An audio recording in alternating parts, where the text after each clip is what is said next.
Hello everyone, welcome to my channel શ્રદ્ધાસ Gita challenge day 60 અધ્યાય 2 શ્લોક નંબર 13. શ્લોક નંબર 13 આ રીતે છે: દેહિનોસ્મિન યથા દેહે કૌમારમ યૌવનમ જરા યથા દેહાંતર પ્રાપ્તિ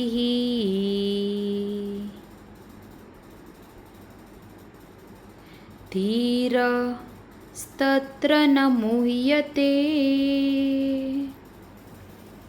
હવે આ શ્લોકનો અર્થ આ રીતે છે: દેહીન એટલે દેહ ધારણ કરનાર.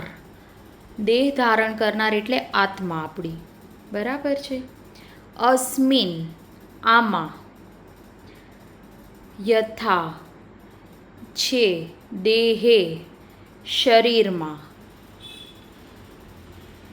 કૌમારમ એટલે બાલ્યાવસ્થા, બાળપણમાં, બાળપણની અવસ્થા, યૌવનમ યુવાવસ્થા, યુવાનીની અવસ્થા, જરા જરા એટલે વૃદ્ધાવસ્થા, તથા તેવી જ રીતે, તથા દેહાંતર દેહનું એક જગ્યાએથી બીજી જગ્યાએ જવું, દેહાંતર એક શરીરમાંથી બીજા શરીરમાં જવું, દેહાંતર પ્રાપ્તિ એટલે જવું, ઉપલબ્ધિ થવી, એક શરીરમાંથી બીજા શરીરમાં ઉપલબ્ધિ થવી, બરાબર. પ્રાપ્તિ. ધીર ધીર એટલે ધીર પુરુષ, ધીર વ્યક્તિ. સ્તત્રમ આ વિષય ઉપર, તત્ર એટલે આ વિષય ઉપર, ન મોહ્યતિ મોહ કરતા નથી.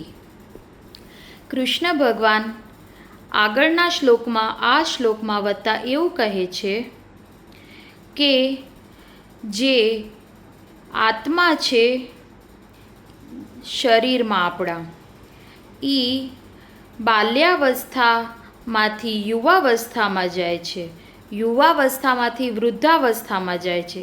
એવી જ રીતે વૃદ્ધાવસ્થામાંથી એ એક શરીરમાંથી બીજા શરીરમાં જાય છે. તો આવા વસ્તુ માટે, આ વિષય માટે, શરીરના વિષય માટે, વ્યક્તિના મોહ માટે જે ધીર પુરુષો છે ને, એ આ વિષય ઉપર ક્યારેય મોહ કરતા નથી. આ વાત અર્જુનને કહી રહ્યા છે, બરાબર છે.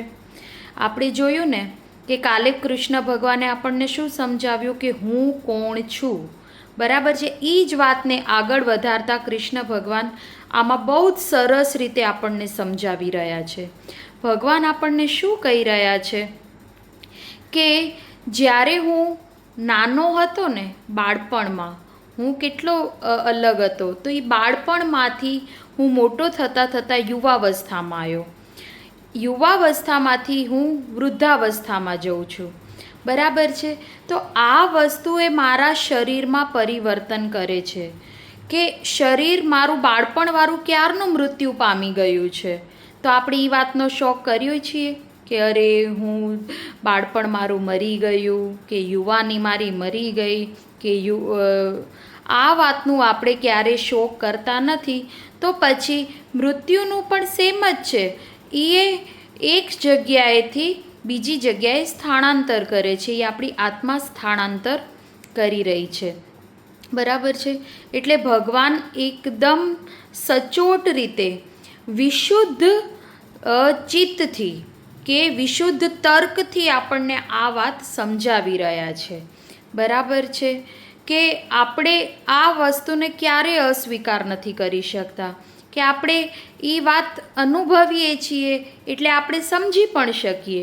આપણને ખ્યાલ છે કે જે આપણા શરીર હતું, આપણો હાથ પગ હતા, આપણો દેખાવ હતો, એ બાળપણમાં કેવો હતો ને યુવાનીમાં બદલાઈ ગયો. એ જ વસ્તુ સેમ વૃદ્ધાવસ્થામાં બદલાવાની છે, બરાબર છે. તો આ વસ્તુ પણ આપણું શરીર જે બાળપણમાં હતું ને એ હવે યુવાવસ્થામાં રહ્યું જ નથી. એ શરીર તો ક્યારનું બદલાઈ ગયું છે. એટલે એક જાતનું આપણું એ પરિવર્તન એક જાતનું મૃત્યુ જ કહી શકાય ને. બરાબર છે. એટલે આપણને ભગવાન આ વસ્તુ આ રીતે સમજાવી રહ્યા છે. બરાબર છે કે આપણે અત્યારે શું કહીએ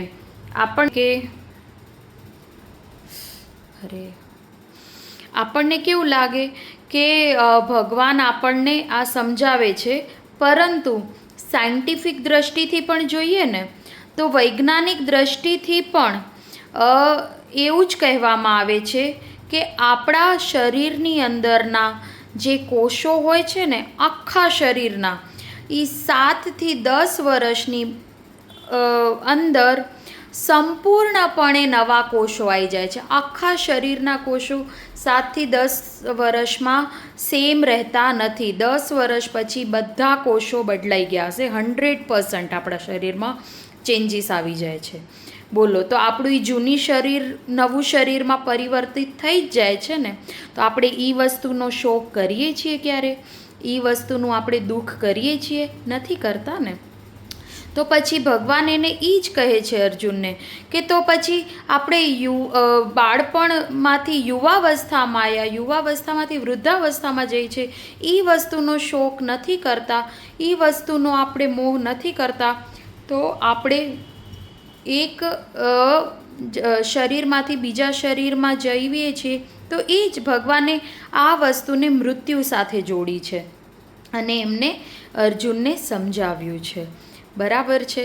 તો આપણને પણ આ જિંદગી કહીએ ને, અત્યારની સિચ્યુએશનમાં આ શ્લોક આપણને કેટલો સારી રીતે ઉપયોગી છે કે અત્યારે માણસને ચિંતા અને ડિપ્રેશન બહુ જ રહે છે, કોઈ પણ નાની નાની વાતનું. બરાબર છે. તો આપણને આ શ્લોકમાં ભગવાન કેટલું સરસ સમજાવી જાય છે કે બાહ્ય વસ્તુ તો સતત બદલાતી જ રહેવાની છે. આપણી પરિસ્થિતિ બદલાવાની છે, આપણા સંબંધો બદલાય છે, આપણું શરીર બદલાય છે. બરાબર છે કે આપણી શું કહેવાય, અવસ્થા બદલાય છે, સગા સંબંધીઓ બદલાય છે. કેટલી બધું આમાં પરિવર્તન, ક્ષણે ક્ષણે પરિવર્તન આવે છે. તો આ બાહ્ય પરિવર્તન થાય છે, પરંતુ મારી અંદર જે ચેતન તત્વ રહેલું છે એમાં એ હંમેશા અપરિવર્તિત રહ્યું છે. આપણે બાળપણમાં જ્યારે હતા એ આપણને બધું યાદ હોય તો આપણે શું કહીએ, હું નાનો હતો. બરાબર છે. એવું નથી કહેતા કે હું બદલાઈ ગયો છું. અંદર એ ચેતન તત્વ અપરિવર્તિત છે. બરાબર છે. આ મારો હાથ છે, મારો પગ છે, હું અલગ છું, એનો મિનિંગ એવો થયો ને. એટલે આત્મા અલગ છે, મારું શરીર અલગ છે. અને આપણે શું માન્યું છે? આપણે શરીરને જ આપણો આત્મા માની લીધો છે. શરીર બાહ્ય વસ્તુ છે, ચેતન તત્વ અંદર અલગ છે. બરાબર છે.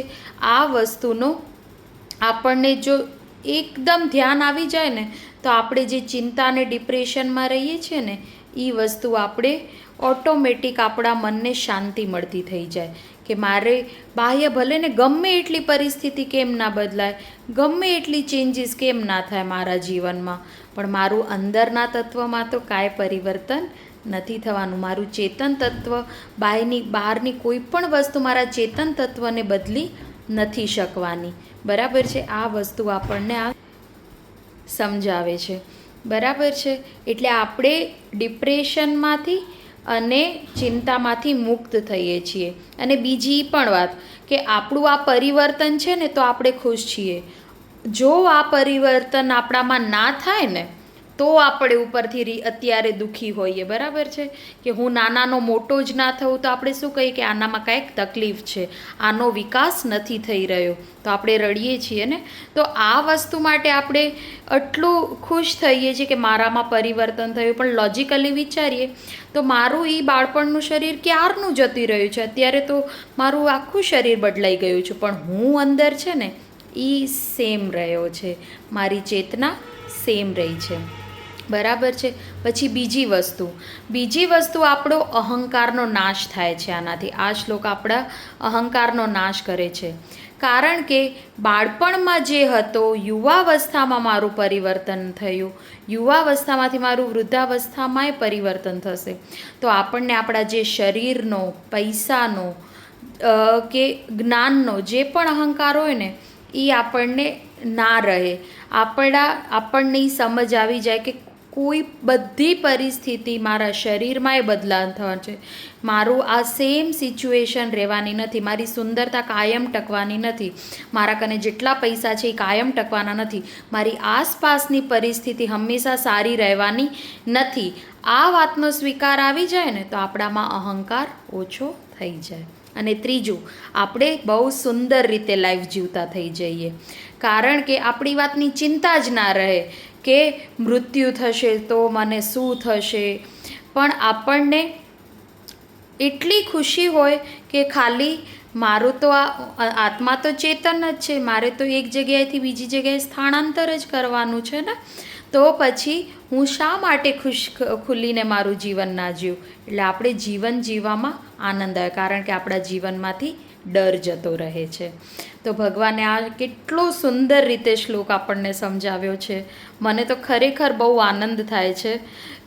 તમને બી જો આનંદ થતો હોય ને આ મારા શ્લોકો સાંભળીને, કે તમને સમજ બી આ મજા આવતી હોય ને, તો પ્લીઝ મને કમેન્ટ ચોક્કસ કરજો અને મારા ચેનલને સબસ્ક્રાઈબ કરો. Thank you.